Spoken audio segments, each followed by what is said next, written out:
चलो, आज corporate accounting की क्लास में आज हम एक नया चैप्टर शुरू करेंगे in the corporate accounting.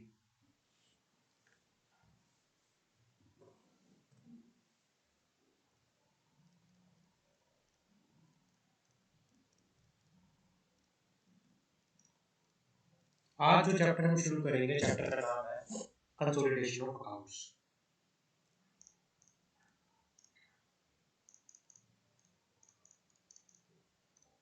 Consolidation of account. अच्छा, कंसोलिडेशन का मतलब क्या होता है? कोई मुझे बताएगा कंसोलिडेशन होता क्या है? कंसोलिडेशन का खाली कंसोलिडेशन का मतलब क्या होता है? सर, जिसके अंदर होल्डिंग कंपनी और सब्सिडरी कंपनी दोनों मिलके एक ही अकाउंट बनाते हैं, मतलब कंसोलिडेटेड, मतलब मिली हुई। हाँ, कंसोलिडेशन का मतलब होता है कि भाई इकट्ठा करना, कंसोलिडेट करना, इकट्ठा करना।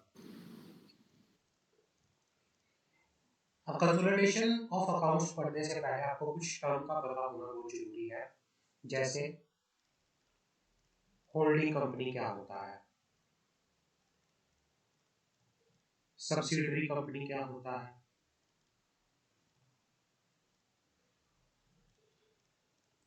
एसोसिएट कंपनी क्या होता है,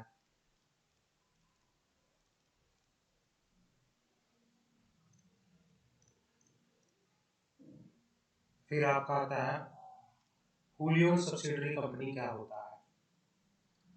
आपको पहले इन चीजों के बारे में, जॉइंट वेंचर क्या होता है, जब तक आपको ये टर्म क्लियर नहीं है आप कंसोलिडेशन में आगे बढ़ नहीं सकते।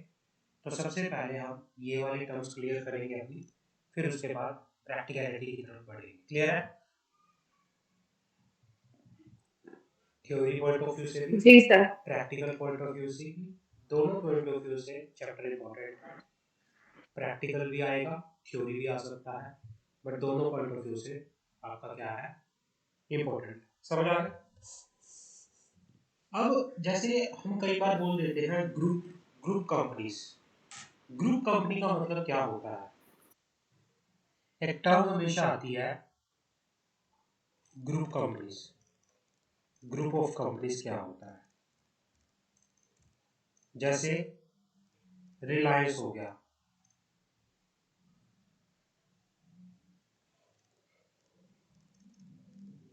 रिलायंस हो गया, तो रिलायंस में लिख दिया रिलायंस की ग्रुप ऑफ कंपनीज। रिलायंस की ग्रुप ऑफ कंपनी, रिलायंस की ग्रुप ऑफ कंपनी का मतलब क्या है यहाँ पे? Many a time company expand by keeping intact their separate corporate identity.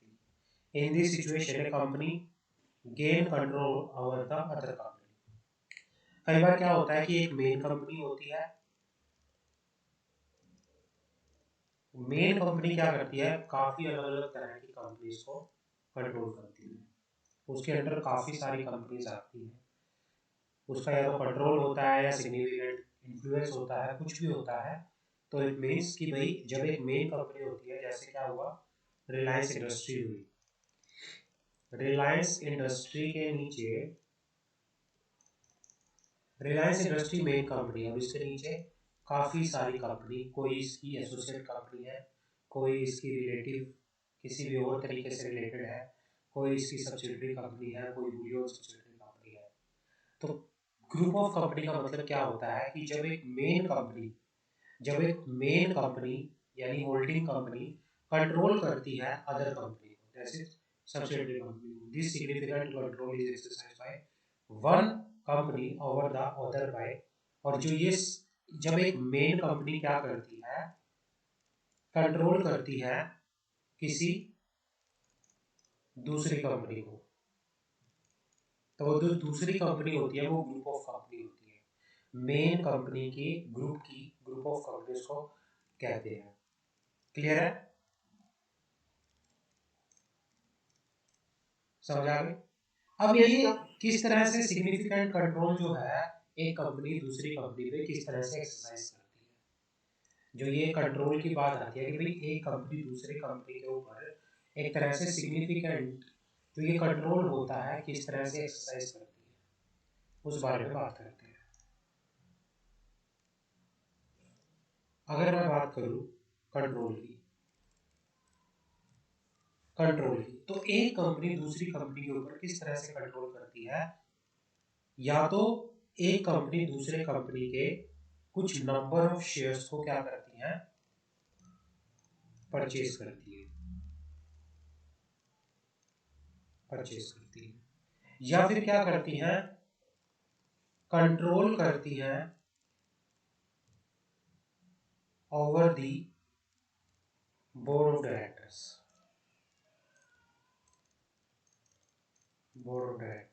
या फिर कंट्रोल करती है वोटिंग पावर। तो इसे बोला जाता है, जब ग्रुप ऑफ कंपनी का मतलब होता है जब काफी सारी कंपनी के ऊपर एक मेन कंपनी या तो उनके शेयर परचेज कर लेती है, या फिर उनके बोर्ड ऑफ डायरेक्टर को कंट्रोल करती है, या वोटिंग पावर एक्सरसाइज करती है, तो उसको ग्रुप ऑफ कंपनी बोला जाता है। अब इसमें रिलेशनशिप क्या निकल के आती है, जो मेन कंपनी होती है उसको कहते हैं होल्डिंग कंपनी, और जो ग्रुप ऑफ कंपनी कंट्रोल में रहती है उसमें या तो सब्सिडियरी कंपनी रहती है या एसोसिएट कंपनी रहती है। समझा? तो इसमें या तो फिर सब्सिडियरी कंपनी रहती है या ग्रुप ऑफ कंपनी रहती है।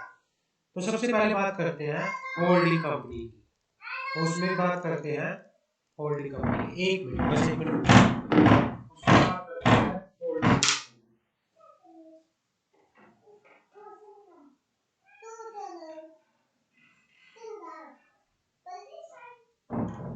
तो उसमें बात करते हैं सबसे पहले इसकी होल्डिंग कंपनी की। होल्डिंग कंपनी क्या होता है, होल्डिंग कंपनी की अगर मैं बात करूं, होल्डिंग कंपनी, अब बात करते हैं होल्डिंग कंपनी की। होल्डिंग कंपनी का सेक्शन क्या है, सेक्शन 2 क्लोज 46। होल्डिंग कंपनी का मतलब होता है इन relation to one or more other company. It means a company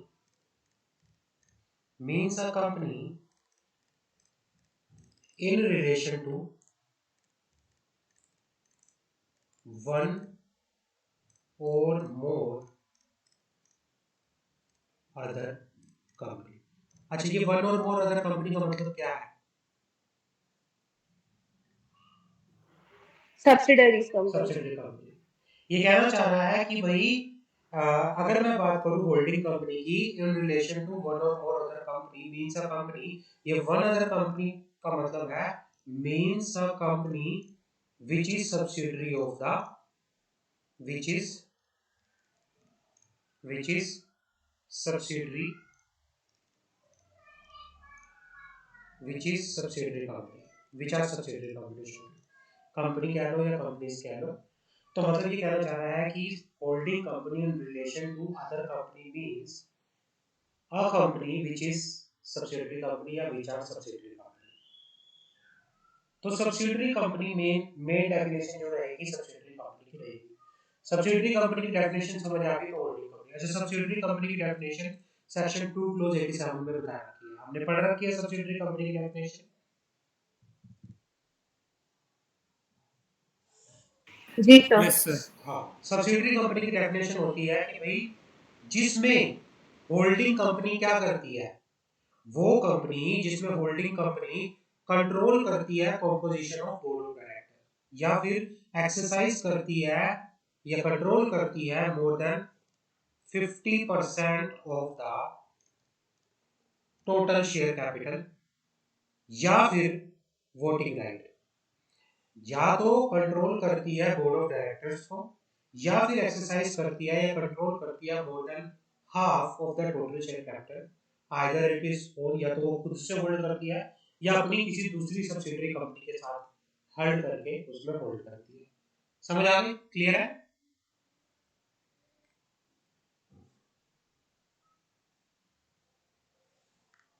ji sir. A company shall be deemed to be a subsidiary company of the holding even if there is indirect control through the subsidiary company। जैसे मैंने बताया कि कोई ए limited company थी, A limited company B limited company के board of director को control करती है, तो इसमें होल्डिंग कंपनी कौन है और बी सब्सिडियरी कंपनी कौन है? ए लिमिटेड और बी लिमिटेड के sir holding company A limited है, सब्सिडियरी। हाँ, होल्डिंग कंपनी ए लिमिटेड है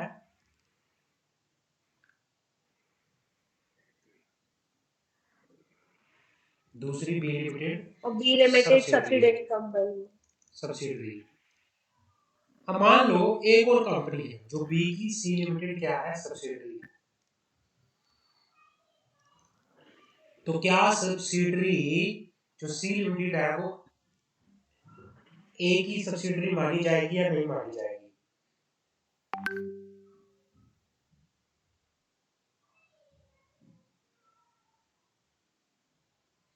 ए लिमिटेड होल्डिंग कंपनी है बी। अब बी की होल्डिंग कंपनी है, बी की सब्सिडरी कंपनी है सी। अब क्या सी लिमिटेड ए की सब्सिडरी मानी जाएगी या नहीं मानी जाएगी? बता सकते हो? मानी जाएगी। मानी जाएगी। तो यही आ जाता है, यही बात कह रहा है कि company shall be deemed to be a subsidiary. इस कंपनी को सब्सिडरी बोला जाएगा of the holding company if there is indirect control through the subsidiary. If there is indirect, subsidiary ने कंट्रोल कर रखा है किसी दूसरी कंपनी को, तो इनडायरेक्टली वे में ये दूसरी कंपनी भी, अगर ये इसकी सब्सिडियरी है तो इसको भी इनडायरेक्ट वे में सब्सिडियरी बोला जाएगा। समझ आ गए? क्लियर है? तो इसको सी को ए को सी लिमिटेड की अल्टीमेट होल्डिंग कंपनी बोला जाता है। Ultimate holding company. समझ आ गए? क्लियर है? हाँ। अब आता है हमारे पास control over the composition of. हमने बात की कि भाई अगर होल्डिंग कंपनी सब्सिडियरी कंपनी के वो कंट्रोल करता है composition of board of director. इसका मतलब क्या होता है? इट मींस कि भाई होल्डिंग कंपनी जो है वो सब्सिडियरी कंपनी के बोर्ड ऑफ डायरेक्टर में से किसी भी मेजॉरिटी ऑफ डायरेक्टर को अपॉइंट कर सकती है या रिमूव भी कर सकती है। अगर 50% से ज्यादा एक कंपनी के बोर्ड ऑफ डायरेक्टर में से 50% से ज्यादा डायरेक्टर अपॉइंट करने की और रिमूव करने की अगर पावर किसी दूसरी कंपनी के पास है, तो हम मान के चलेंगे कि भाई दूसरी कंपनी का उसके ऊपर क्या है, कंट्रोल है। समझ आ गए? Yes sir. हाँ। टोटल शेयर कैपिटल का मतलब क्या होता है? टोटल शेयर कैपिटल की डेफिनेशन जो है सेक्शन 2 क्लॉज 87 के अंदर बता रखी है।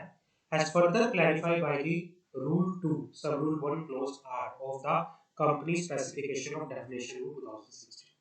अब टोटल शेयर कैपिटल का मतलब होता है paid up share capital plus जो भी paid up share capital, equity share capital होता है, और उसमें हम ऐड कर दें कन्वर्टिबल प्रेफरेंस शेयर्स, तो वो हमारा बन जाता है टोटल शेयर कैपिटल। समझ आ गया? क्लियर है?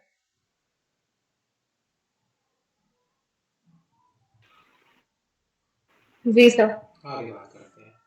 Section 90 of the Companies Act prohibit subsidiary company from holding share in the holding company according to the section. कि भाई एक होल्डिंग कंपनी जब एक बार किसी होल्डिंग एंड सब्सिडियरी कंपनी, जब एक होल्डिंग और सब्सिडियरी कंपनी का रिलेशन बन जाता है, तो उस रिलेशन में क्या होता है कि होल्डिंग कंपनी तो सब्सिडियरी कंपनी के शेयर होल्ड कर सकती है, उल्टा नहीं हो सकता। एक सब्सिडियरी कंपनी अपनी होल्डिंग कंपनी में ड्यूरिंग दैट शेयर, जब वो एक बार सब्सिडियरी बन जाती है तो सब्सिडियरी बनने के बाद होल्डिंग कंपनी में शेयर होल्ड नहीं कर सकती। कि भाई ए लिमिटेड थी और ये बी लिमिटेड थी। ए लिमिटेड होल्डिंग कंपनी है और बी लिमिटेड सब्सिडियरी कंपनी है। ए लिमिटेड तो इन्वेस्टमेंट कर सकती है बी लिमिटेड में, लेकिन बी लिमिटेड सब्सिडियरी बनने के बाद ए के अंदर शेयर होल्ड नहीं कर सकती। समझ आ गई?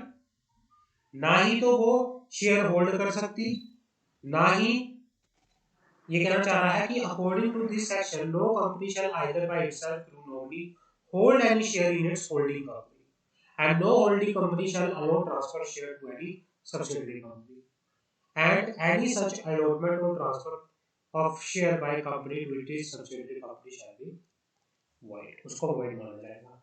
लेकिन इसकी एक एक्सेप्शन है। यहां तक क्लियर हो गया आप सबको? यहां तक डाउट है कोई तो मुझे बताओ।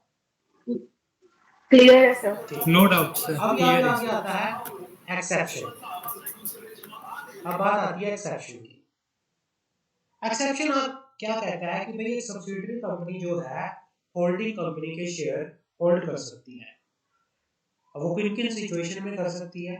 Subsidiary company hold share as a legal representative of a deceased member of the holding company. मान लो ए लिमिटेड के अंदर कोई मिस्टर ए था, मान लो उसने 5000 शेयर होल्ड कर रखे थे, लेकिन उसने डेथ हो गई उसकी, तो उसके share as a legal representative B limited ने मान लो होल्ड कर रखे हैं, तो वो legal representative of the deceased member के रिप्रेजेंटेटिव के रूप में, लीगल रिप्रेजेंटेटिव के रूप में होल्ड कर सकती है, क्योंकि वो शेयर उस मेंबर के थे, बी लिमिटेड के नहीं है, किसी के लीगल रिप्रेजेंटेटिव के रूप में वो होल्ड कर सकती है। Subsidiary company has a trustee hold कर सकती है, किसी का ट्रस्टी बन के शेयर होल्ड कर सकती है। Subsidiary company is a shareholder even before it becomes the subsidiary company। मान लो 1 जुलाई 2023 को एक बी लिमिटेड कंपनी ए की क्या बनी, सब्सिडियरी बनी, मान लो, लेकिन उसने शेयर 1 जून 2023 को होल्ड किए थे, मतलब सब्सिडियरी बनने से पहले, तो वो उन शेयर को क्या कर सकती है, होल्ड कर सकती है। समझ आ गई? लेकिन इन शेयर के ऊपर सब्सिडियरी कंपनी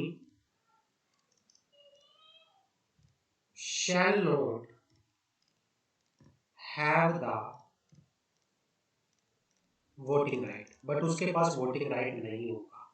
जो शेयर उसने सब्सिडियरी बनने से पहले होल्ड किए थे वो उनको होल्ड कर सकती है, लेकिन उन शेयर के ऊपर उसको वोटिंग राइट नहीं मिलेगा जब वो सब्सिडियरी बन जाएगी। समझ आ गई? The subsidiary company shall have a right to vote at a meeting of a holding company only respect of the share held by it has a legal representative और एज अ ट्रस्टी। वो voting right सिर्फ as a trustee और as a legal representative जो हमने point number A में पढ़ा, उनमें voting right उसको मिलेगा, लेकिन पॉइंट नंबर सी में उसके पास कोई भी वोटिंग राइट नहीं होगा। यहां तक कोई डाउट?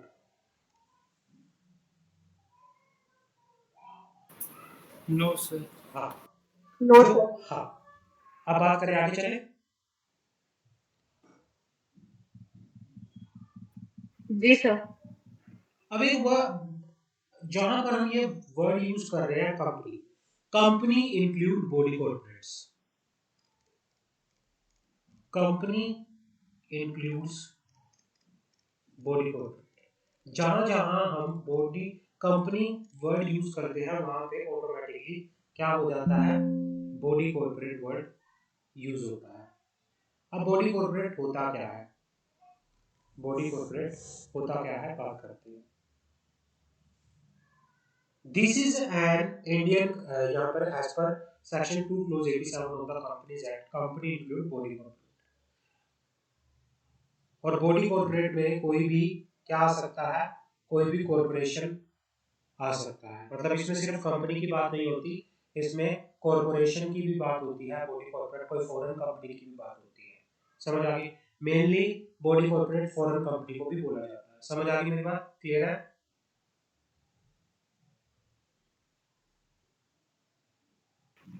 जी sir. Yes sir, clear. Just one second.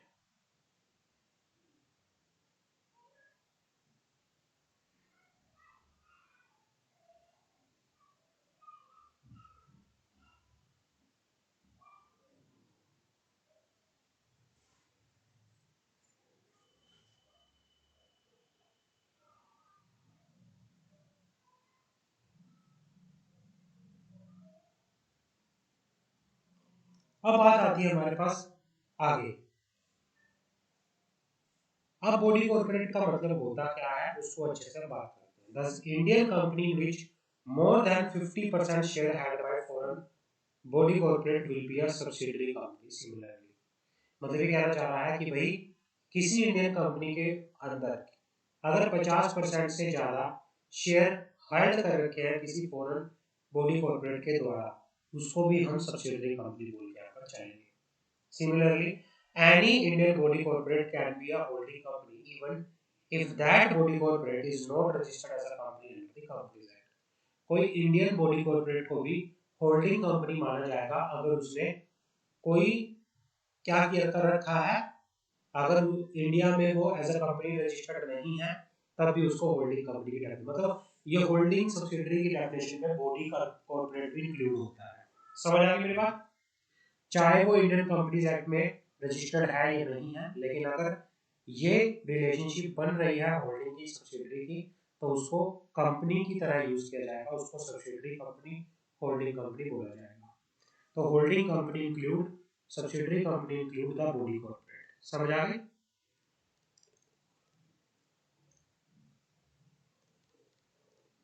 जी सर।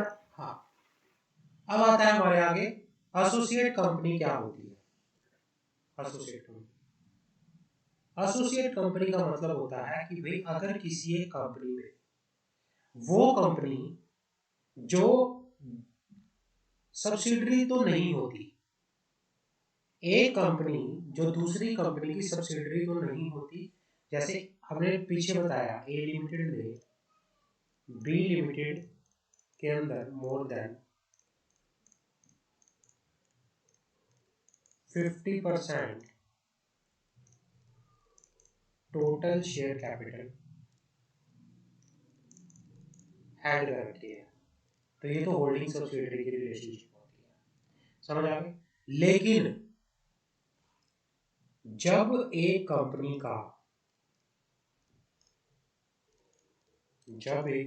का किसी दूसरी कंपनी में सिग्निफिकेंट इन्फ्लुएंस होता है, जब एक कंपनी का किसी दूसरी कंपनी में सिग्निफिकेंट इन्फ्लुएंस होता है तो उस कंपनी को एसोसिएट कंपनी बोला जाता है।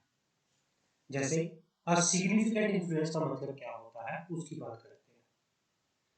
जब एक कंपनी सिग्निफिकेंट इन्फ्लुएंस का मतलब क्या होता है?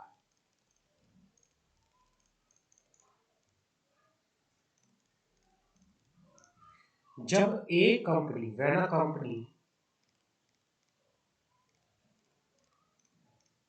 Company hold at least 20% share capital, जब एक कंपनी दूसरी कंपनी की कम से कम 20% शेयर कैपिटल होल्ड करती है तो उसको बोला जाता है कि भाई उस कंपनी का दूसरी कंपनी में सिग्निफिकेंट इन्फ्लुएंस है। बट ये मैक्सिमम कितना होना चाहिए? 50% होना चाहिए। अगर ये 50% से ऊपर चला गया तो क्या होगा? अगर ये 50% से ऊपर चला गया तो क्या होगा? सब्सिडरी तो ये होल्डिंग सब्सिडरी कंपनी का रिलेशनशिप आ जाएगा।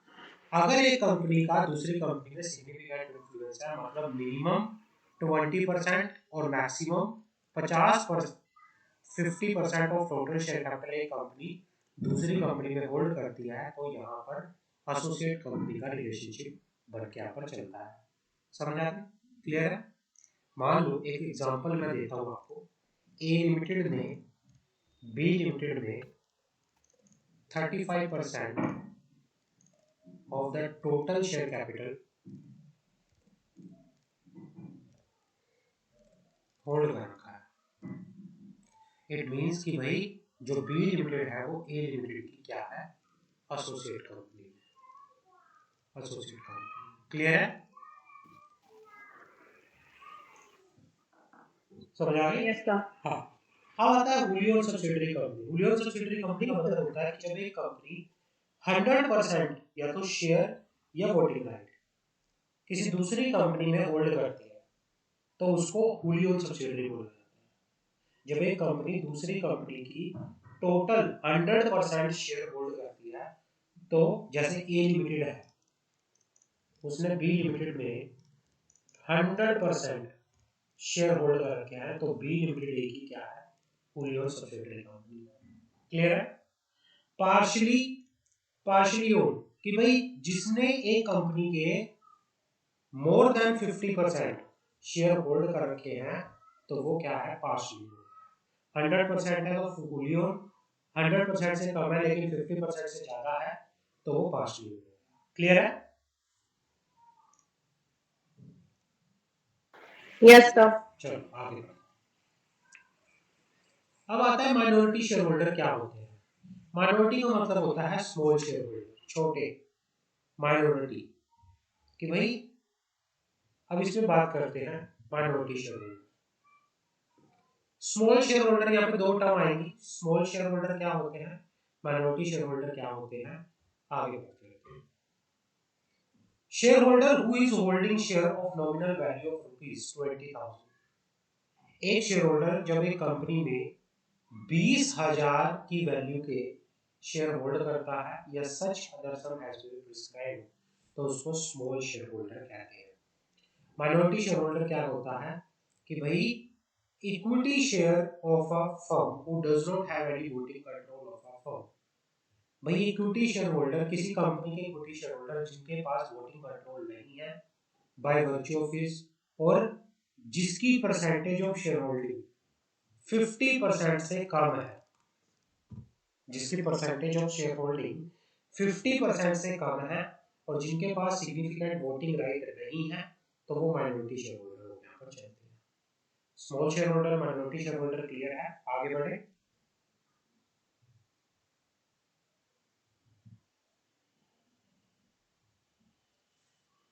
Yes sir. टर्म्स क्लियर है यहाँ तक? जी सर, क्लियर। कोई डाउट टर्म्स के अंदर? क्लियर है सर, नो डाउट। अब हम बात करते हैं लीगल रिक्वायरमेंट होगा। अब हमारे पास आता है लीगल रिक्वायरमेंट होगा holding.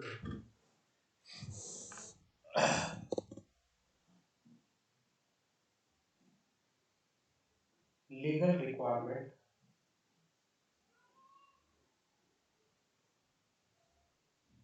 For a holding company. Consolidation के पॉइंट ऑफ व्यू से बात करेंगे, कंसोलिडेशन के पॉइंट ऑफ व्यू से बात करेंगे। इसके लिए जब कंसोलिडेशन होता है तो कंपनीज एक्ट के अंदर सेक्शन 129 लगता है। आपको 129 के प्रोविजन 129 बात करता है preparation of financial statement, consolidation of financial statement, कि भाई सेक्शन 129 ऑफ क्लोज 3, सेक्शन 129 का क्लोज 3 जो है वो पावर देता है कंपनी को जिसकी एक से ज्यादा सब्सिडरी है कि वो अपने फाइनेंशियल स्टेटमेंट को प्रिपेयर कर सकती है as a consolidated financial statement. जिन कंपनी की एक या एक से ज्यादा सब्सिडरी कंपनी है,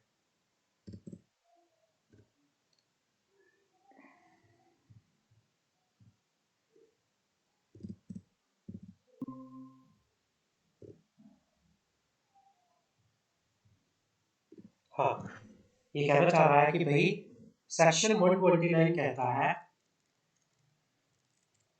सेक्शन 129 कहता है कि कोई भी होल्डिंग कंपनी जिसकी, कोई भी होल्डिंग कंपनी जिसकी एक या उससे ज्यादा सब्सिडरी है, वो क्या कर सकता है, वो कंसोलिडेटेड फाइनेंशियल स्टेटमेंट प्रिपेयर कर सकता है। कंसोलिडेटेड कंपनीज एक्ट का सेक्शन 127 ये पावर देता है, मैंडेट देता है, empowered the company having one or more subsidiary to prepare consolidated financial statement. According to this section, where a company has one or more subsidiary, it shall in addition to separate financial statement will prepare consolidated financial statement of the company and of all subsidiary in the same form and in same manner as of it। ये कहना चाह रहा है कि section 129 कहता है कि कोई भी कंपनी जिसकी एक या उससे ज्यादा सब्सिडरी कंपनी है तो वो क्या करेगा, अपनी, अच्छा उसकी खुद की फाइनेंशियल स्टेटमेंट, जो उसकी खुद की फाइनेंशियल स्टेटमेंट होती है उसको क्या बोला जाता है, एक कंपनी की, मान लो holding company, standalone financial उसको स्टैंड अलोन फाइनेंशियल स्टेटमेंट बोला जाता है। स्टैंड अलोन, जब कंपनी अपनी खुद की फाइनेंशियल स्टेटमेंट बनाती है उसको स्टैंड अलोन फाइनेंशियल स्टेटमेंट बोला जाता है। ये कहना चाह रहा है कि भाई in addition to separate financial statement, मतलब स्टैंड अलोन फाइनेंशियल स्टेटमेंट, वो तो ये प्रिपेयर करेगा अपनी वाली तो प्रिपेयर करेगा, साथ में वो प्रिपेयर करेगा कंसोलिडेटेड फाइनेंशियल स्टेटमेंट। समझ आ गई? साथ में वो प्रिपेयर करेगा कंसोलिडेटेड फाइनेंशियल स्टेटमेंट। समझ आ गई? क्लियर है? और वो क्या करेगा इन द सेम फॉर्म, जिस जो प्रोविजन स्टैंडर्ड फाइनेंशियल स्टेटमेंट में लगते हैं, जिस तरह से स्टैंडर्ड फाइनेंशियल स्टेटमेंट प्रिपेयर होती है, same to same consolidated financial statement prepare होती है। Clear? And it shall also attach along with the financial statement a separate statement containing the, और इसके साथ कंसोलिडेटेड फाइनेंशियल स्टेटमेंट के साथ अटैच करेगा क्या? स्टेटमेंट जो कि this separate statement containing the silent feature of the financial statement of its subsidiary company. उसके लिए फॉर्म होता है AOC 1। कंसोलिडेटेड फाइनेंशियल स्टेटमेंट के साथ एक फॉर्म अटैच होता है, फॉर्म AOC 1, जिसके अंदर हर एक जो सब्सिडरी कंपनी होती है उनकी क्या होता है, silent feature of financial statement बताए होते हैं, जिसमें उनकी इक्विटी शेयर कैपिटल कितनी है, उनका टर्नओवर कितना है, उनकी नेटवर्थ कितनी है, उनकी फिक्स्ड एसेट कितनी है, उनकी टोटल एसेट कितनी है, उनकी करंट लायबिलिटी, उनकी टोटल लायबिलिटी कितनी है, उनका प्रॉफिट कितना है, वो सारे का सारा एक साइलेंट फीचर बनता है, जिसको स्टेटमेंट ऑफ सब्सिडरी कंपनी और एसोसिएट कंपनी भी बोला जाता है। ये AOC 1 में बनती है और ये कंसोलिडेटेड फाइनेंशियल स्टेटमेंट के साथ अटैच होती है। समझ आ गई मेरी बात?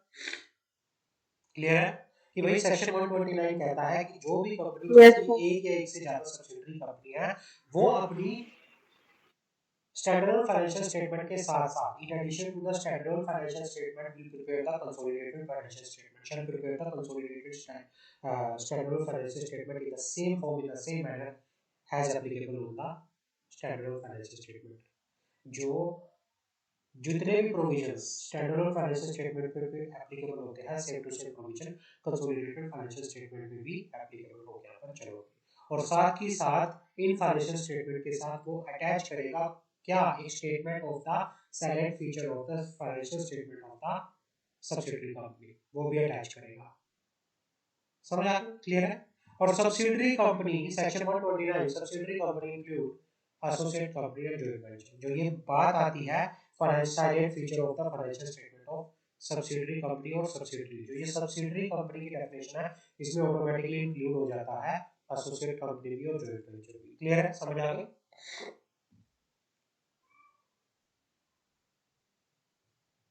जी सर। हाँ, अकाउंटिंग स्टैंडर्ड 21 बात करता है कंसोलिडेशन ऑफ फाइनेंशियल स्टेटमेंट की। अकाउंटिंग स्टैंडर्ड बात करता है किसकी? As per accounting standard 21, where enterprise does not have subsidiary but has associate or a joint venture, such enterprise should also prepare consolidated financial statement. Accounting standard 21 ये कहता है कि कोई भी कंपनी जिसकी सब्सिडरी कंपनी नहीं है लेकिन उसकी एसोसिएट कंपनी है या जॉइंट वेंचर कंपनी है, उनके लिए भी मैंडेटरी होता है क्या? कंसोलिडेटेड फाइनेंशियल स्टेटमेंट प्रिपेयर करना। ऐसा नहीं है कि भाई जिन कंपनी की सब्सिडरी कंपनी होती है उन्हीं के लिए कंसोलिडेशन करना मैंडेटरी होता है, नहीं। जिन कंपनी की सब्सिडरी कंपनी नहीं भी होती लेकिन उनकी एसोसिएट कंपनी है, उनकी वो है सब जॉइंट वेंचर कंपनी है, तो उनके लिए भी मैंडेटरी होता है कंसोलिडेशन करना। अकाउंटिंग स्टैंडर्ड 23 बात करता है accounting for the associate in the consolidated financial statement, and accounting standard बात करता है finance reporting of interest in the joint venture respectively. मतलब अकाउंटिंग स्टैंडर्ड 21, 23, 27 ये कंसोलिडेशन के बारे में बात करते हैं। क्लियर है? समझ आ गए?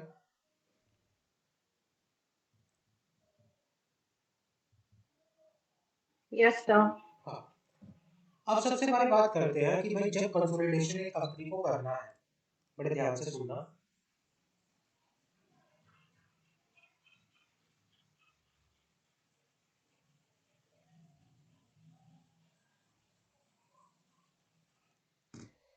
बात करते हैं यहाँ पे बात आती है कि भाई जब एक कंपनी को कंसोलिडेशन करना है, मान लो होल्डिंग कंपनी को, तो कंसोलिडेशन करने के लिए उसको किन किन डॉक्यूमेंट्स की जरूरत पड़ेगी। सबसे पहले तो उसको जरूरत पड़ेगी बैलेंस शीट की कॉपी की सब्सिडरी कंपनी। मान लो एक ए लिमिटेड कंपनी है, ये होल्डिंग कंपनी है, इसने क्या किया, अपनी स्टैंडर्ड ऑन फाइनेंशियल स्टेटमेंट को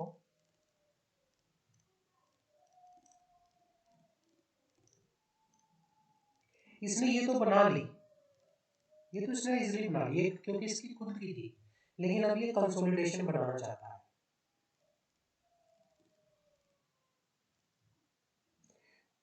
इसको अपनी प्लस अपनी जो सब्सिडरी कंपनी है, इसको अपनी खुद की जो फाइनेंशियल स्टेटमेंट है और अपनी सब्सिडरी कंपनी की जो फाइनेंशियल स्टेटमेंट है, उनको इकट्ठा करके कंसोलिडेटेड फाइनेंशियल स्टेटमेंट बना लिया। तो क्या क्या जरूरत पड़ेगी इसको, इसके सारे डॉक्यूमेंट की जरूरत पड़ेगी। क्या क्या डॉक्यूमेंट चाहिए होंगे, copy of balance sheet of subsidiary, copy of profit and loss account of subsidiary company, copy of board of report of subsidiary company, copy of auditor report, statement containing the following particular. Statement क्या क्या देनी पड़ेगी, number 1 nature and extent of holding company interest in the subsidiary at the end of the last financial year, कि भाई कितने number of share holding company subsidiary company के अंदर hold करती है पिछले फाइनेंशियल ईयर में, वो भी बताना पड़ेगा। Net aggregate amount of profit and loss of subsidiary company, कि भाई सब्सिडरी कंपनी का अभी तक कितना net aggregate amount of profit है या लॉस है।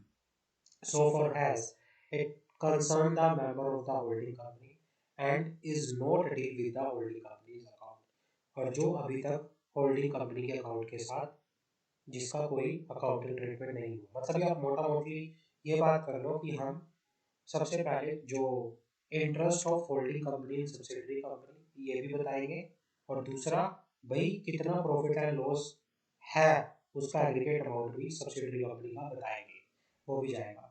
If the financial year of holding company and subsidiary company coincide with each other, subsidiary company's balance sheet and other specified document above with respect to the same financial year should be attached to the balance sheet of the holding company. अच्छा, coincide का मतलब क्या होता है?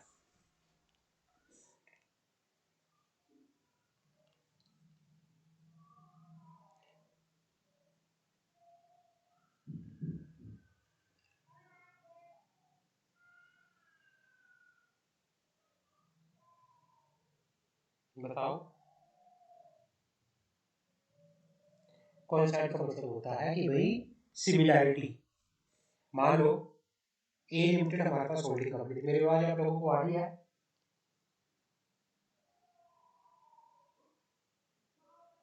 हाँ जी बच्चों, is it audible to all? जी सर, आ रही है। ओके, आ रही है सर।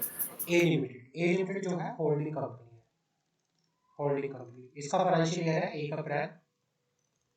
1 अप्रैल से लेकर 31 मार्च।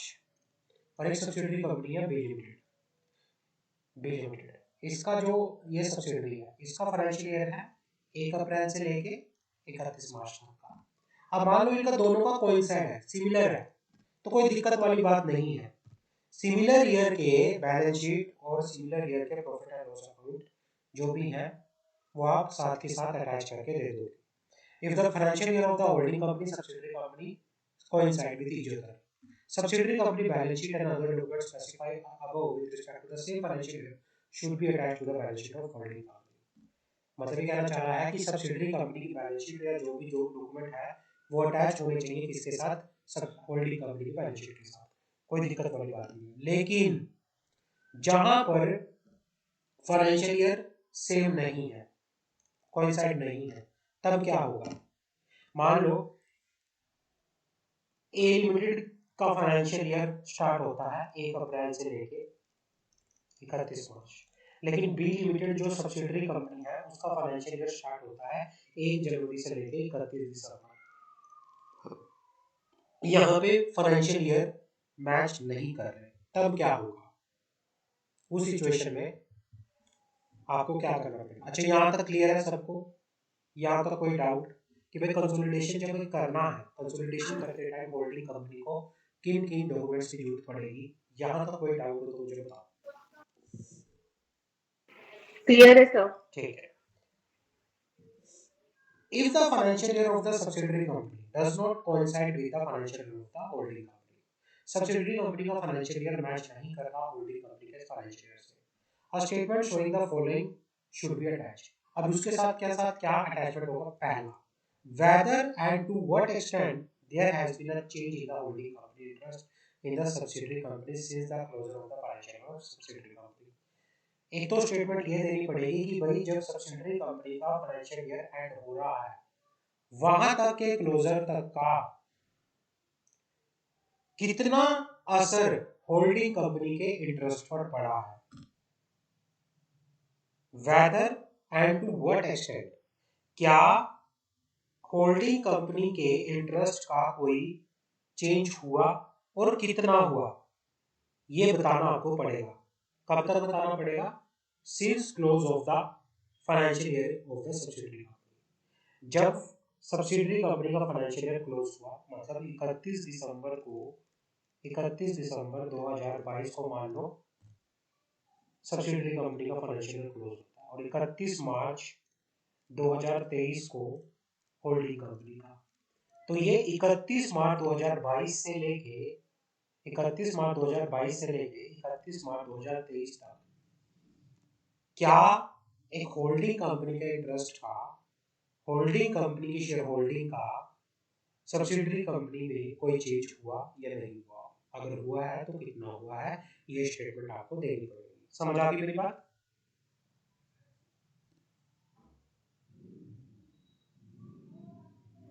जी सर।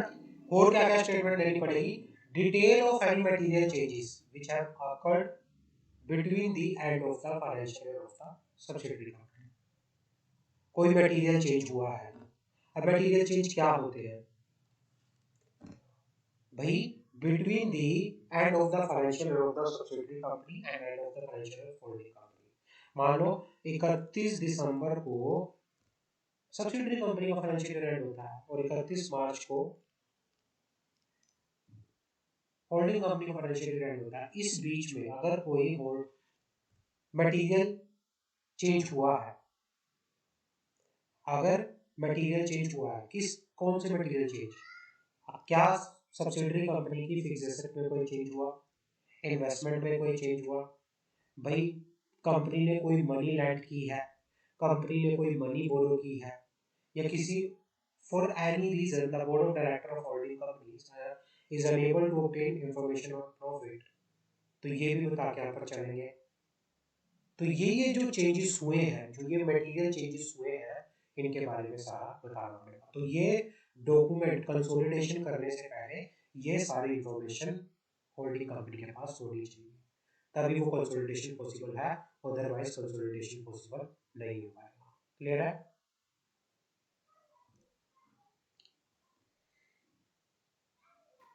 Yes sir. हाँ। अब एक्सक्लूजन क्या होगा?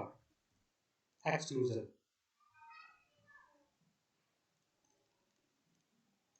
जब कंसोलिडेशन कर रहे होंगे तो कंसोलिडेशन करते टाइम किन किन चीजों को एक्सक्लूड किया जाएगा? Accounting standard 21, subsidiary should be excluded from the consolidation. A subsidiary should be excluded from consolidation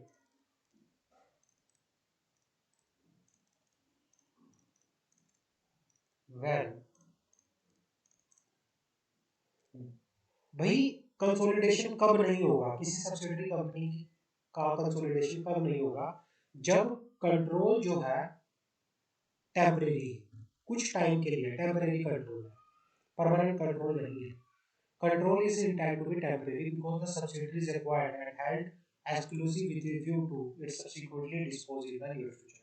मान लो 2 मंथ के लिए एक कंपनी ने दूसरी कंपनी को एक्वायर किया और उसको पता है कि 2 महीने के बाद मैं इसको क्या कर दूंगा? डिस्पोज कर दूंगा, कंट्रोल को डिस्पोज कर दूंगा, फिर कंट्रोल रहेगा नहीं। अगर आपने टेम्परेरी, एक कंपनी ने दूसरी कंपनी पे एक टेम्परेरी पीरियड के लिए 2 महीने, 3 महीने, 6 महीने कंट्रोल किया है तो वहां पे कंसोलिडेशन एप्लीकेबल नहीं होगा। दूसरा, it operate under severe long term restriction which significantly impair its ability to transfer fund to the parent। कि भाई ये कहना चाह रहा है कि भाई अगर कोई कंपनी किसी लॉन्ग टर्म रिस्ट्रिक्शन के अंडर जो है ऑपरेट हो रही है, जिसकी वजह से वो अपने फंड क्या करती है, पेरेंट को ट्रांसफर करने में अनेबल है, तो तब भी कंसोलिडेशन एप्लीकेबल नहीं होगा। यहाँ तक कोई doubt?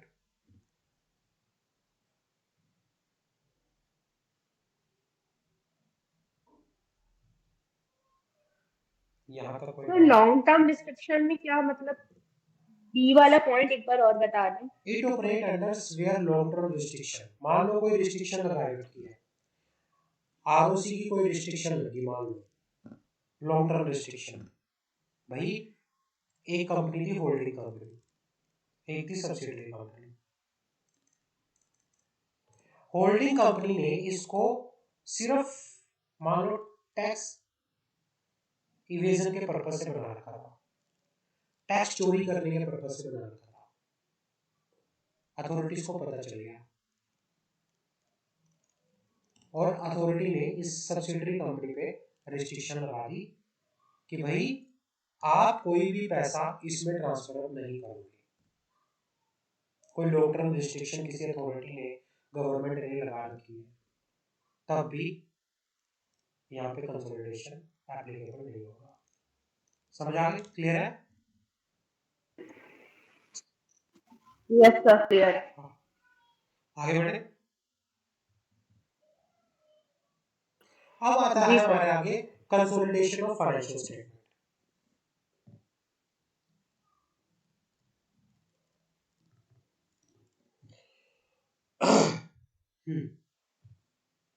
Consolidation as per Indian accounting standard, consolidated financial statement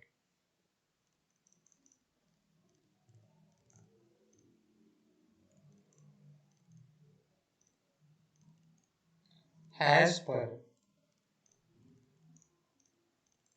Indian accounting standard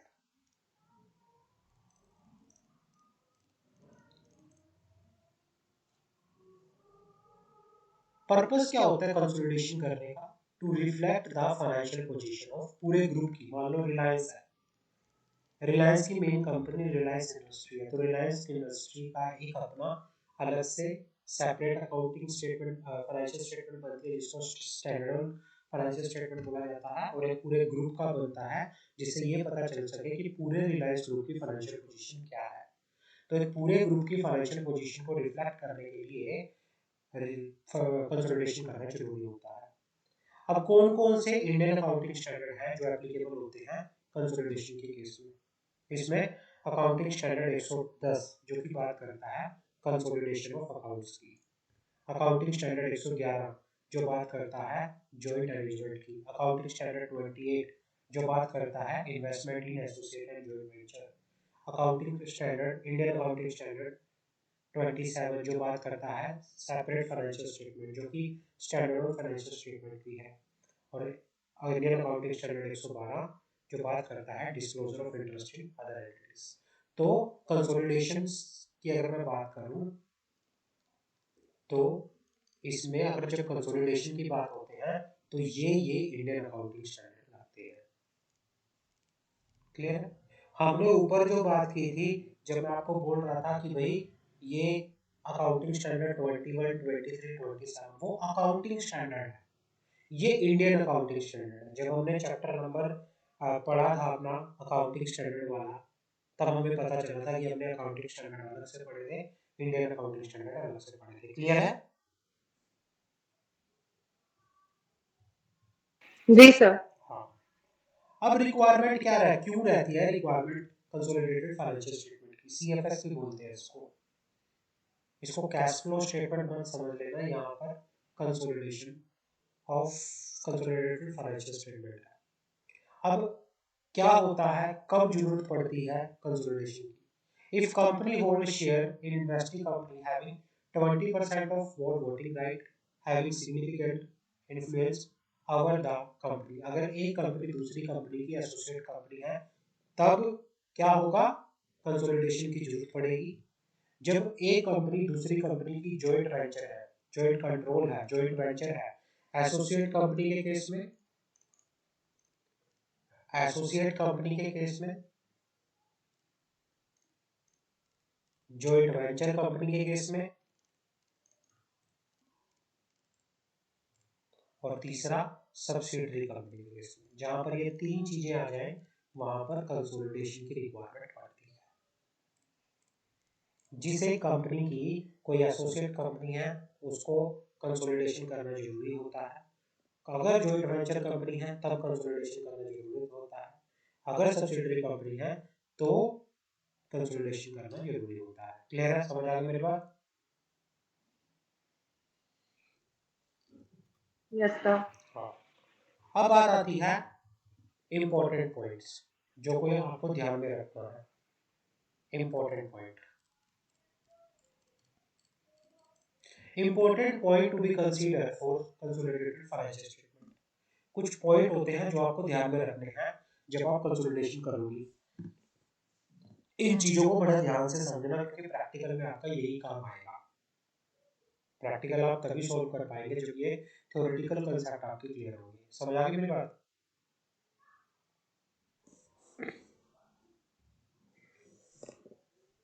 हाँ जी बच्चों, एनी डाउट? यहाँ तक कोई डाउट? जी सर।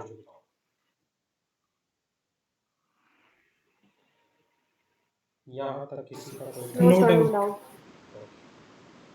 अब इम्पोर्टेंट पॉइंट आपको क्या कंसीडर करने हैं? इम्पोर्टेंट पॉइंट,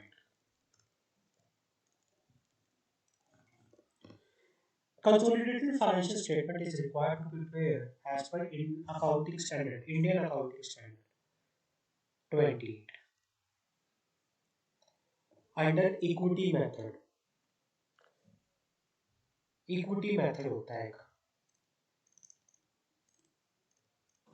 और ये कब एप्लीकेबल होता है?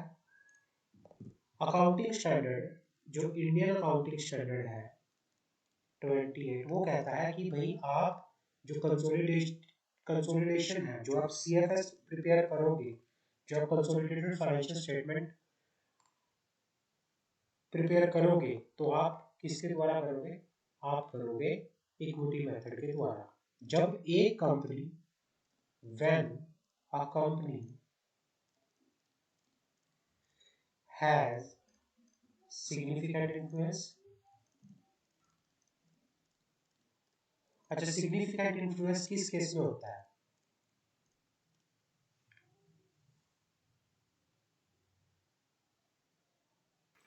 सिग्निफिकेंट इन्फ्लुएंस किस केस में होता है मुझे बताओगे? एसोसिएट कंपनी, एसोसिएट कंपनी में, एसोसिएट कंपनी के केस।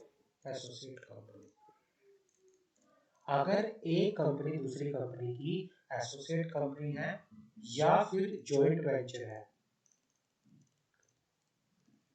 तो उस केस में आप सीएफएस प्रिपेयर करते टाइम कौन सा मेथड लगाओगे?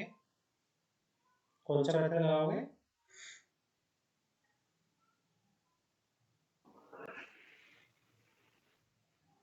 आप लगाओगे Indian accounting standard 28, Indian equity accounting method. Standard 28 equity method.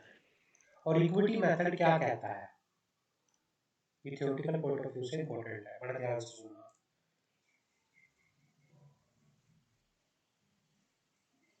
Equity method क्या कहता है? चलो इक्विटी मेथड की बात करते हैं। अच्छा, इक्विटी मेथड कब एप्लीकेबल होता है मुझे बताओगे? व्हेन इक्विटी मेथड, हम इक्विटी मेथड की बात कर रहे हैं। चलो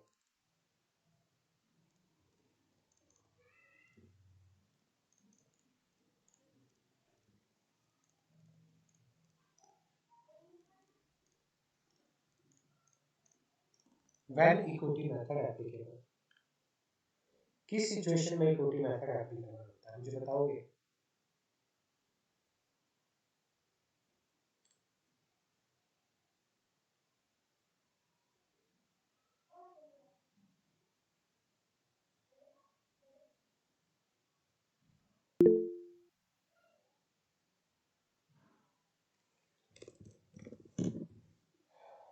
किस सिचुएशन में इक्विटी मेथड एप्लीकेबल होता है?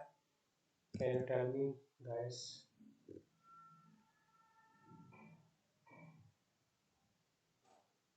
मंशा, इक्विटी मेथड एप्लीकेबल होता है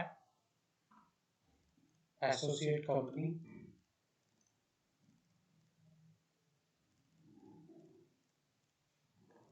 एंड जॉइंट वेंचर। ये सब्सिडियरी कंपनी के केस में नहीं होता, ये एप्लीकेबल होता है जब एक कंपनी दूसरी कंपनी की एसोसिएट हो या फिर जब एक कंपनी दूसरी कंपनी की जॉइंट वेंचर। तब इक्विटी मेथड के अंदर हम क्या करते हैं? कंसोलिडेटेड करते टाइम हम इक्विटी हम क्या करते हैं? हम एसोसिएट कंपनी या जॉइंट वेंचर कंपनी की एसेट और लायबिलिटी को रिकॉग्नाइज नहीं करते।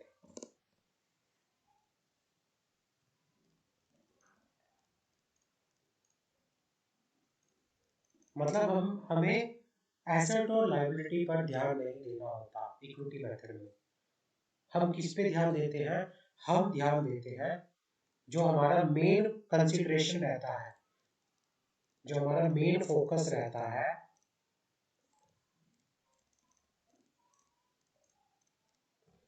अंडर दी इक्विटी मेथड में जो मेन फोकस रहता है वो रहता है इन्वेस्टमेंट पर।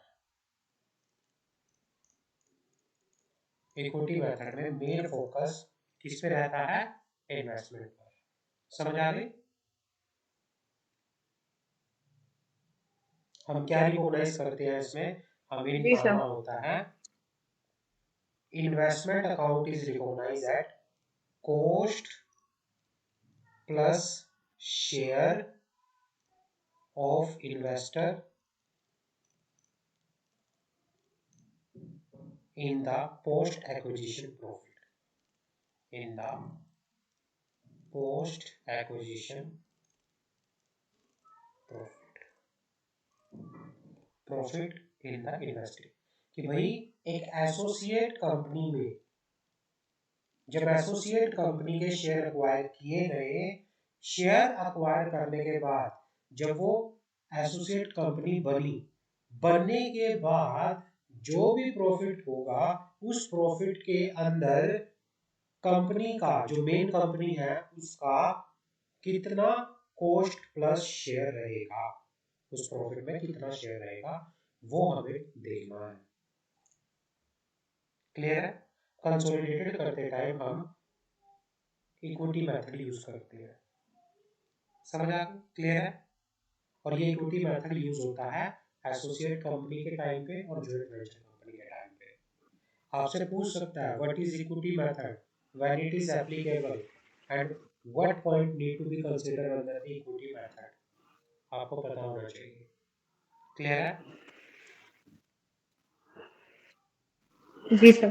कोई डाउट इक्विटी मेथड में? आपसे पूछ सकता है what is equity method, equity method में कोई डाउट? No sir. ठीक है। इक्विटी मेथड में हम किस पे फोकस करेंगे? No sir. इक्विटी में हम किस पे? एसोसिएट कंपनी और जॉइंट वेंचर। एसोसिएट कंपनी और जॉइंट वेंचर। और जब कंसोलिडेशन करते हैं, कंसोलिडेशन करते टाइम किन चीजों पे ज्यादा फोकस किया जाता है? एसेट या लायबिलिटी ऑफ एसोसिएट कंपनी में फोकस किया जाता है या इन्वेस्टमेंट में फोकस किया जाता है? Investment. Investment in the associate company. और इसमें ये देखा जाता है कि भाई आफ्टर एक्विजिशन, मतलब जब एक कंपनी एसोसिएट कंपनी में शेयर होल्ड करती है तो होल्ड करने के बाद उसके प्रॉफिट में उस कंपनी उसके मतलब एसोसिएट कंपनी के प्रॉफिट में उस मेन कंपनी का कितना हिस्सा रहेगा। समझ आ गई? Post plus share of investor in the post acquisition profit. समझ आ गई? बोथ प्रॉफिट और loss and other comprehensive income. तो प्रॉफिट में लॉस में किसी भी इनकम के अंदर एक्विजिशन करने के बाद जब वो एसोसिएट बन जाएगी उसके बाद मेन कंपनी का उसके एसोसिएट कंपनी के प्रॉफिट के अंदर, लॉस के अंदर या किसी कॉम्प्रिहेंसिव इनकम के अंदर कितना शेयर रहेगा वो हमें देखना है। समझ आ गई?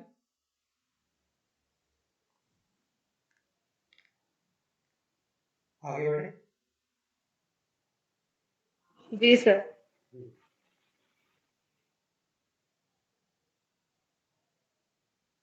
अब बात करते हैं वेन इन्वेस्टर कंपनी। अब बात आती है यहाँ पे सब्सिडरी कंपनी। हमने ऊपर एसोसिएट कंपनी की बात करी, हमने जॉइंट वेंचर कंपनी की बात करी, अब बात आती है सब्सिडरी कंपनी की। सब्सिडरी कंपनी के केस में बात होती है अकाउंटिंग स्टैंडर्ड 110। यहाँ पे अकाउंटिंग स्टैंडर्ड 128, अकाउंटिंग स्टैंडर्ड 28 था, यहाँ पे 110 है। When investor company has control over the investing company, that is subsidiary company. जब एक यहाँ पे इन्वेस्टर कंपनी का मतलब होल्डिंग कंपनी से है। जब होल्डिंग सब्सिडरी की रिलेशनशिप है तब कंसोलिडेटेड फाइनेंशियल स्टेटमेंट प्रिपेयर करते टाइम आपको किन किन चीजों का ध्यान रखना है। Number 1, CFS are required to be prepared on the reporting date as per accounting standard 110 by aggregating the book value of assets and liability of the parent with their fair value and liability of the subsidiary along with the post acquisition change in the book value। क्या करना है कि भाई subsidiary company मतलब holding company के assets and liability की book value को add कर देना है किससे? फेयर वैल्यू से, fair value of asset and liability of the subsidiary company. आप एग्रीगेट कर दोगे, आप इकट्ठा कर दोगे, जमा कर दोगे book value of asset and liability with the fair value of asset and liability of the subsidiary along with post acquisition change in the book value। बाद में एक्वायर करने के बाद जो भी बुक वैल्यू चेंज हुआ वो सारे का सारा आप क्या कर दोगे? एग्रीगेट कर दोगे।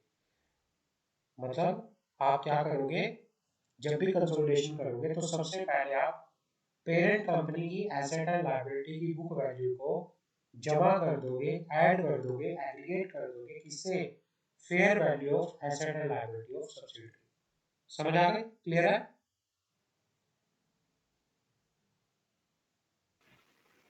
जी सर। हाँ। आप ये भी बताओगे, आप ये भी बताओगे कि minority interest at acquisition date कितना है। माइनॉरिटी इंटरेस्ट के बारे में भी पूरा डिस्क्लोजर दोगे। माइनॉरिटी इंटरेस्ट कितना है, नॉन कंट्रोलिंग इंटरेस्ट कितना है, उसकी वैल्यू कितनी है after value along with the post acquisition proportion in the total comprehensive income of the subsidiary, और उनका कितना प्रोपोर्शन है टोटल इनकम में सब्सिडरी की। तो माइनॉरिटी आप यहाँ पे लिखोगे डिस्क्लोजर अबाउट द, ये भी लिख सकते हो छोटा वर्ड मिला के, disclosure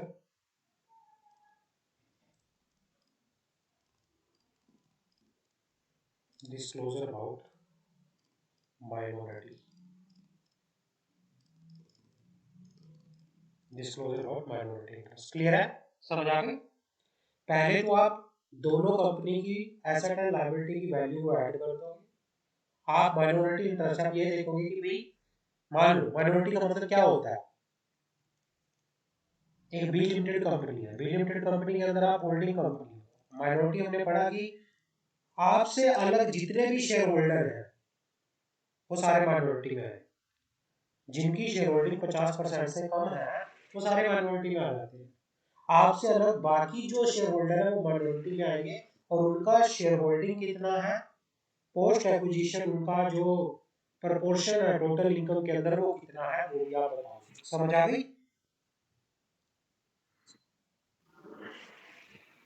ji sir. By adjusting goodwill और gain from the bargain purchase as, ये वाला मैं बाद में बताऊंगा आपको पूरा डिस्क्लोजर इसका। by incorporating parent company's proportion in the post acquisition profit of the subsidiary company in the consolidated other equity। ये कहना चाह रहा है कि भाई प्रॉफिट को, सब्सिडरी कंपनी के प्रॉफिट को क्या करोगे आप, कंसोलिडेटेड करते टाइम अदर इक्विटी के अंदर आप क्या करोगे, उसको इनकॉर्पोरेट करोगे। Bye incorporating parent company proportion in the post acquisition profit of the subsidiary company. मान लो क्या था कि भाई सब्सिडरी कंपनी का पोस्ट एक्विजिशन प्रॉफिट कितना था, 5 करोड़ का था, और होल्डिंग कंपनी की मान लो सब्सिडरी कंपनी में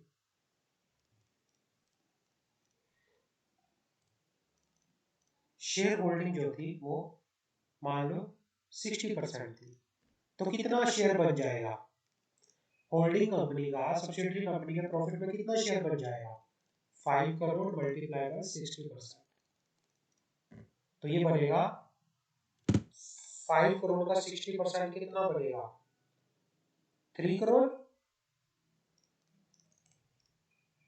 60, एक मिनट रुको दोबारा से बात करते हैं, कैलकुलेटर 60 मल्टीप्लाई बाय 5, हाँ 3 करोड़। तो 3 करोड़ जो है पे कंसोलिडेटेड फाइनेंशियल स्टेटमेंट के अंदर जो 3 करोड़ है उसको हम कहाँ शो करेंगे, अदर इक्विटी के अंदर, उसको शो किया जाएगा अदर इक्विटी के अंदर। इसको by incorporating parent companies proportion in the post acquisition profit of the subsidiary company in the consolidated other equity, तो उसको कंसोलिडेटेड फाइनेंशियल स्टेटमेंट में एक हेड देके कंसोलिडेटेड अदर इक्विटी में शो करेंगे। No investment account is documented for holding share in the subsidiary. Investment पे focus नहीं रहता, majorly focus assets and liability पे रहता है। कैश इक्विटी मेथड के अंदर फोकस किस पे रहता है, बताओगे, इक्विटी के अंदर फोकस किस पे रहता है, इक्विटी मेथड के अंदर इन्वेस्टमेंट अकाउंट, एक इन्वेस्टमेंट, और इन्वेस्ट इक्विटी मेथड एसोसिएट और जॉइंट वेंचर के लिए है, लेकिन जब सब्सिडरी की बारी आती है तो फिर फोकस एसेट एंड लायबिलिटी पे चला जाता है। इन्वेस्टमेंट अकाउंट का यहाँ पे कुछ नहीं होता, समझ आ गए, इन्वेस्टमेंट का यहाँ पे कोई वो नहीं बनता, कोई भी इन्वेस्टमेंट अकाउंट नहीं होता, जो अकाउंटिंग ट्रीटमेंट होता है वो एसेट एंड लायबिलिटी का होता है, प्रॉफिट एंड लॉस अकाउंट का होता है, समझ आ गए, क्लियर है। जी सर। यहाँ तक कोई डाउट हो तो बच्चों मुझे बताओ।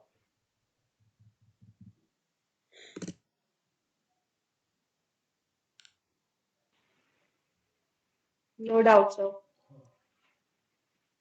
Saurabh, any doubt?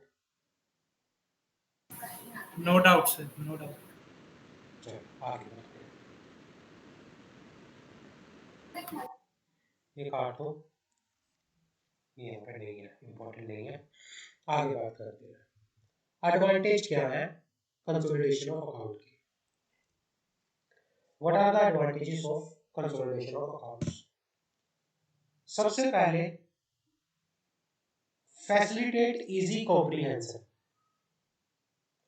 भाई आप क्या कर सकते हो, अगर आपको मान लो एक ग्रुप है, ग्रुप, अब ग्रुप के अंदर मान लो 100 कंपनी है एक दूसरे की,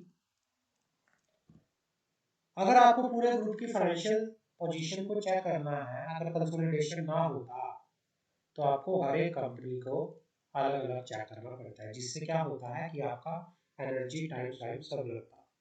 लेकिन कंसोलिडेशन करके हमें एक ग्रुप की एग्जैक्ट फाइनेंशियल पोजीशन का पता चल जाता है, जिससे टाइम भी सेव होता है, तो ये कहता है इजी कॉम्प्रिहेंशन होता है। आप पूरा अलग अलग ग्रुप्स की अलग अलग कंपनी पे वो ना देख के सबको इकट्ठा करके एक बना के वो कर सकते हो, इजीली फाइनेंशियल पोजीशन को चेक कर सकते हो, समझ आ गई, क्लियर है। जी सर। हाँ, दूसरा assist in ascertaining the intrinsic value of share. Intrinsic value of share का मतलब होता है उसकी इंटरनल वैल्यू।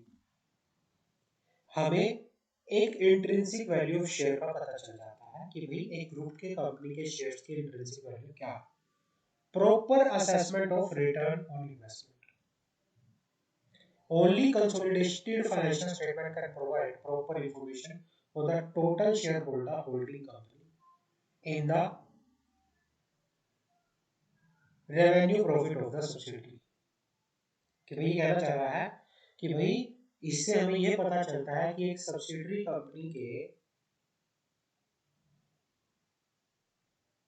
जो शेयर है किसमें, सब्सिडरी कंपनी में, एक होल्डिंग कंपनी के जो शेयर है सब्सिडरी कंपनी पे, तो सब्सिडरी कंपनी के रेवेन्यू पर एक होल्डिंग कंपनी को कितना रिटर्न मिला, इससे कंसोलिडेशन से हमें ये पता चलता है। हमें ये भी पता चलता है कि कितना हमारे पास माइनॉरिटी शेयर होल्डिंग है, कितना शेयर है जो आउटसाइडर ने ले रखे हैं, जनरल पब्लिक के पास कितने शेयर हैं, ये हमें कंसोलिडेशन करने से पता चलता है। क्योंकि कंसोलिडेशन में हमें माइनॉरिटी का अलग से डिस्क्लोजर देना पड़ता है, तो जिससे हमें माइनॉरिटी के बारे में भी पता चलता है। Help in the evaluation of holding company, और इससे हमें होल्डिंग कंपनी की फाइनेंशियल पोजीशन को, कि भाई होल्डिंग कंपनी की ग्रुप के अंदर क्या पोजीशन है, उसको इवैल्यूएट करने में भी हेल्प मिलती है। और जिसकी वजह से क्या होता है, ओवरऑल परफॉर्मेंस, एक ग्रुप की पूरी परफॉर्मेंस कैसी है, वो पॉजिटिव है, नेगेटिव है, ग्रुप पूरा अच्छे से, मान लो 100 कंपनी का ग्रुप है और पूरे ग्रुप में सिर्फ 2 कंपनी अच्छे से बिजनेस कर रही है, बाकी सारी कंपनी लॉस में चल रही है, तो आप ये कहोगे कि ये ग्रुप अच्छा है? आप बिल्कुल भी नहीं कहोगे। ओवरऑल ग्रुप अच्छा तब बोला जाता है कि जब सारा बिजनेस पूरे जिस भी सेक्टर में कंपनी घुसे वो सेक्टर अपने आप ही अच्छा काम करे। जैसे टाटा, रिलायंस, ये बड़े बड़े ग्रुप है, अदानी वगैरह, क्योंकि इनमें अलग अलग सेक्टर में ये घुसे हुए हैं और जबरदस्त बिजनेस इनका चलता है, तो ये इससे पूरा हमें पता चल जाता है कि ग्रुप कैसा है। अब टाटा का क्यों टाटा इतना बिलीव करते हैं लोग, क्योंकि टाटा हर एक चीज में घुसी हुई है, ऐसी कोई भी चीज नहीं है जिसमें आपको टाटा नहीं मिलेगी। बहुत मतलब गवर्नमेंट कंपनी से भी ज्यादा कंपनी, जो पब्लिक कंपनी है, जो लिस्टेड कंपनी है, वो टाटा की है इस टाइम पे। तो तभी लोगों का विश्वास होता है और तभी पता चलता है कि ग्रुप कैसा है। समझा भी मेरी बात? तो कंसोलिडेशन से पता चलती है ये चीजें आपको। आप किसी ग्रुप को अच्छा बोल रहे हो कि रिलायंस ग्रुप बहुत अच्छा है, कैसे पता चलता है? वो कंसोलिडेशन करके पता चलता है। कंसोलिडेशन से हमें ग्रुप की परफॉर्मेंस का पता चलता है। एक कंपनी और एक ग्रुप में बहुत फर्क होता है, तो इसमें हम ग्रुप की बात करते हैं, इसमें हम कंपनी किसी एक पर्टिकुलर कंपनी की बात नहीं करते, इसमें हम ग्रुप की बात करते हैं। समझ आ गई मेरी बात?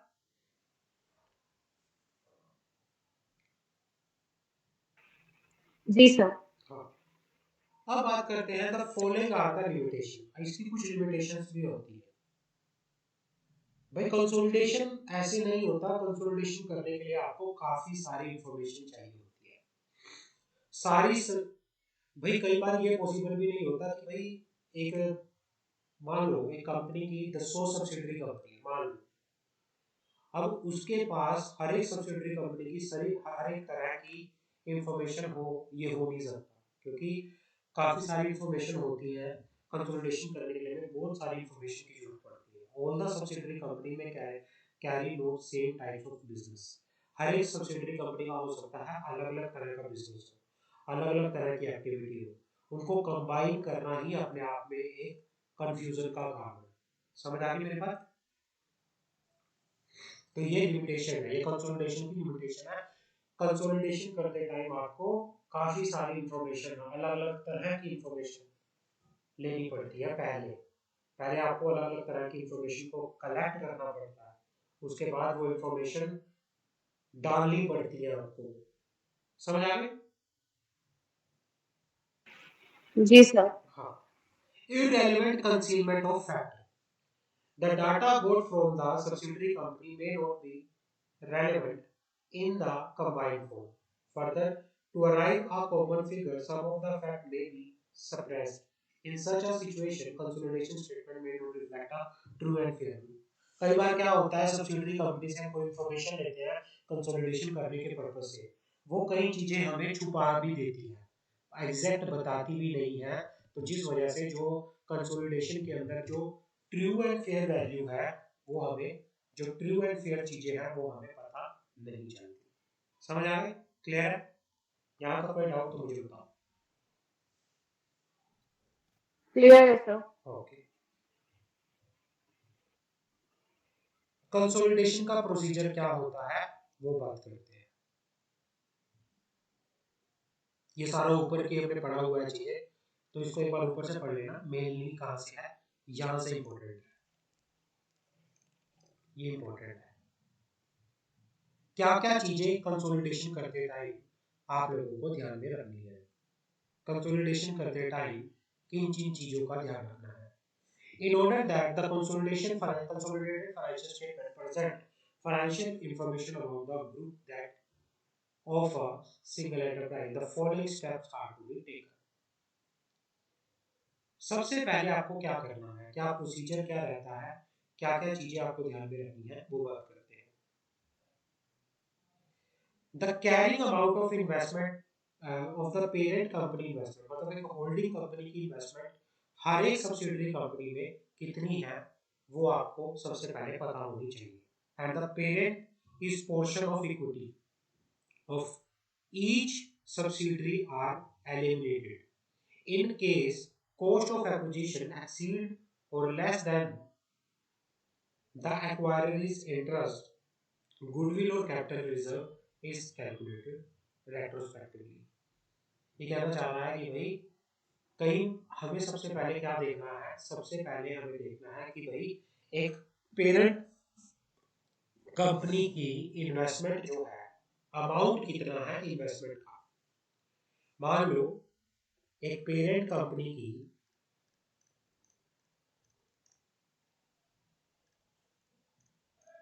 इन्वेस्टमेंट कितनी है, ये आपको पहले देखनी है। मान लो 1 करोड़ की इन्वेस्टमेंट है किसी सब्सिडरी में, लेकिन सब्सिडरी कंपनी की टोटल वैल्यू ही मान लो कितने की थी, 80 लाख की। मान लो उसकी बुक्स ऑफ उसकी एसेट्स एंड लायबिलिटी की वैल्यू ही कितनी थी, 80 लाख की थी। आपने 20 लाख रुपए एक्स्ट्रा दे दिए। जो आपने 20 लाख रुपए एक्स्ट्रा दिए, ये आपकी क्या होगी, अगर कॉस्ट ऑफ एक्विजिशन मान लो 1 करोड़ आपकी कॉस्ट ऑफ एक्विजिशन, मान लो कॉस्ट ऑफ एक्विजिशन आपकी किससे वैल्यू से ज्यादा है, तो उसमें क्या होगा, इसमें 20 लाख जो आपने एक्स्ट्रा दिए हैं वो आपका क्या होगा, गुडविल होगा। आपने गुडविल का पैसा दिया है, 20 लाख रुपए जो होगा गुडविल होगा। और मान लो यही उल्टा होता, भाई 1 करोड़ की मान लो वैल्यू होती सब्सिडरी कंपनी की एसेट एंड लायबिलिटी की, और आपने 80 लाख रुपए ही दिए, मतलब 20 लाख रुपए कम दिए, तो 20 लाख रुपए का आपको फायदा हो गया, तो वो 20 लाख रुपए का फायदा कैपिटल रिजर्व के अंदर जाएगा। समझ आ गई? इसमें वही बात बोली है कि भाई अमाउंट सबसे पहले पता होना चाहिए, एक पेरेंट कंपनी की इन्वेस्टमेंट सब्सिडरी में कितनी है। अगर आपकी कॉस्ट ऑफ एक्विजिशन एक्सीड कर रही है, इट मींस वो गुडविल है। अगर आपकी कॉस्ट ऑफ एक्विजिशन कम है, इट मींस वो कैपिटल रिजर्व है। समझ आ गई? क्लियर है?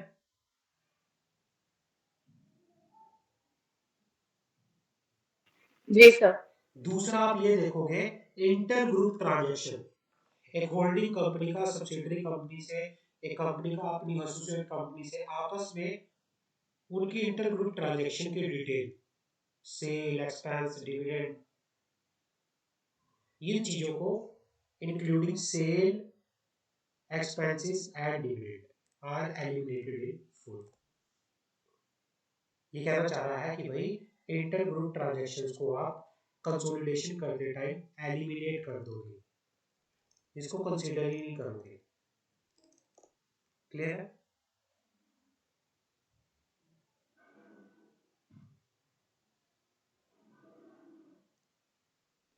तीसरा अनरियलाइज प्रॉफिट, जो जितने भी अनरियलाइज प्रॉफिट है resulting from the inter group transaction, उनको भी एलिमिनेटेड कर दोगे, कंसोलिडेशन में उनको लोगे ही नहीं। अनरियलाइज लॉस, उनको भी एलिमिनेट करोगे। माइनॉरिटी इंटरेस्ट, ये आपको बताना पड़ेगा। Minority interest in the net income of consolidated subsidiary for the reporting period are identify and adjusted against the income of the group in order to arrive the net income. Minority interest का पूरा disclosure दोगे। Minority interest in the net asset of the consolidated subsidiary are identified and present in the consolidated balance sheet separately from the liability. Minority interest का बस इसमें 5th और 6th point same है, आप सीधा लिखना minority disclosures, minority interest disclosure। और क्या क्या आप एलिमिनेट करोगे? Unrealised losses, unrealised profit, intergroup transactions, और जो भी कैरी आउट, जो इन्वेस्टमेंट का अमाउंट है, एक पेरेंट कंपनी की इन्वेस्टमेंट का जो अमाउंट है किसमें, सब्सिडियरी कंपनी में, वो भी क्या होगा, और जो भी शेयर है वो भी एलिमिनेट कर दोगे, उसको भी एलिमिनेट कर दिया जाएगा। लेकिन जो भी, अगर आपने मान लो किसी सब्सिडियरी कंपनी के अंदर इन्वेस्टमेंट की थी, अगर इन्वेस्टमेंट की वैल्यू सब्सिडियरी कंपनी के एसेट एंड लायबिलिटी से ज़्यादा है तो आप उसको गुडविल में डालोगे, अगर उसकी एसेट एंड लायबिलिटी से कम है तो आप उसको कैपिटल रिजर्व में डालोगे। ये आपको ध्यान रखना है। बाकी ये चीज़ें आपको एलिमिनेट करनी है, इसको पढ़ के। तो आज आप इतना करो, मैं ज़्यादा नहीं करवाऊंगा क्योंकि जितना आपको समझ आए, हो सकता है कि ये आपके माइंड से ना निकल जाए। कल हम प्रॉपर प्रैक्टिकल करेंगे इसका, आगे हमारा प्रैक्टिकल शुरू हो जाएगा। समझ आ गई मेरी बात?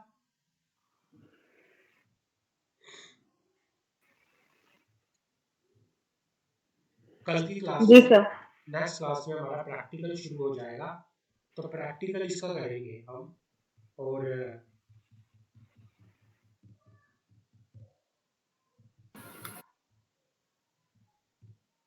ट्राई करेंगे इसको आने वाली 2 क्लास में फिनिश करने का, ठीक है ना,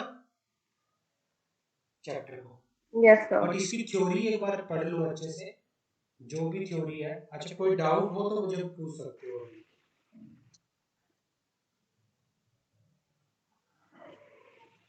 नो सर, नो डाउट। तो इसको प्लीज पढ़ना अच्छे से।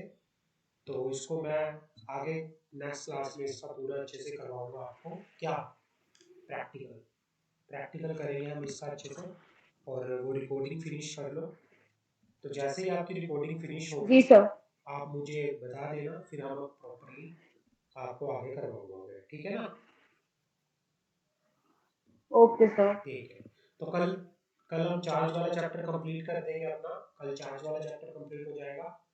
कल की क्लास में ट्राई करेंगे कि अगर आप रिकॉर्डिंग फिनिश कर लेते हो जीआईजीएल की, तो एक नया चैप्टर हम शुरू कर लेंगे। वो डिपेंड करता है आपकी रिकॉर्डिंग फिनिश होती है या नहीं होती, तो अदरवाइज तो चार्ज वाला चैप्टर हम कंप्लीट करेंगे, ठीक है ना?